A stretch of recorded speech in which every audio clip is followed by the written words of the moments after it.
સલાબતપુરામાં આવેલા ધામલાવાડના માં સપ્તશૃંગી માતાના મંદિરે ચૈત્ર સુદ 14ના રોજ ભક્તજનો પોતાની માનતા પૂરી કરવા માટે ધજા ચડાવવા માટે ડીજેના તાલે અને અબીલ ગુલાલની છોડ ઉડાડતા આવી પહોંચ્યા હતા। ત્યારે G24 ન્યૂઝ ચેનલની ટીમે તેની મુલાકાત લીધી હતી।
મિત્રો આજે ચૈત્ર સુદ 14 એટલે ખાસ કરીને સલાબતપુરાના ધામલાવાડની અંદર માં સપ્તશૃંગી માતાને ધજા ચડાવવાનો દિવસ।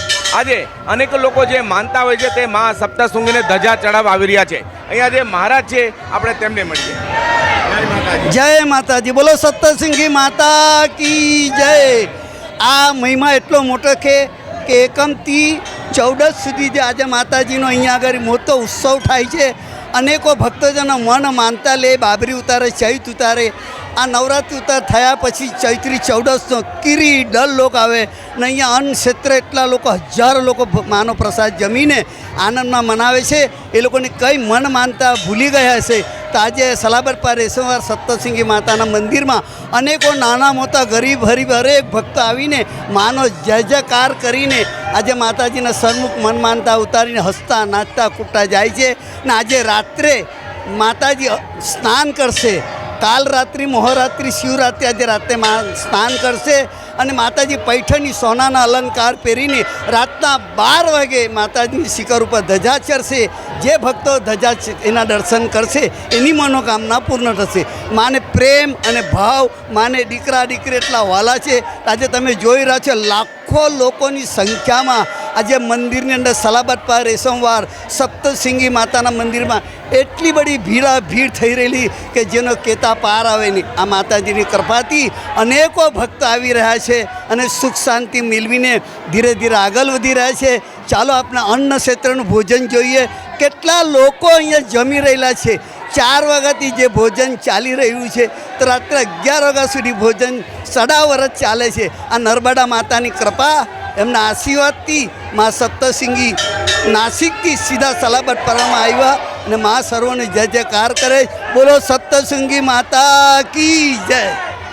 મિત્રો હમણાં જે સપ્તશૃંગી મહારાજના જે સપ્તશૃંગી માતાના જે મંદિરના મહારાજ છે લાડુ મહારાજ હમણાં જણાવી રહ્યા હતા કે આજે ચૈત્ર સુદ ખાસ કરીને 14 છે એટલે માતાજીનો ગુણગાન ગાવાનો દિવસ છે। એટલે ખાસ કરીને આજે સપ્તશૃંગી માતાના મંદિરની અંદર જય જયકાર થઈ રહ્યો છે। જે ટનપર ન્યૂઝ ચેનલ માટે હું પ્રકાશ વાળા કેમેરા વિજય મકવાણા સાથે સુરત.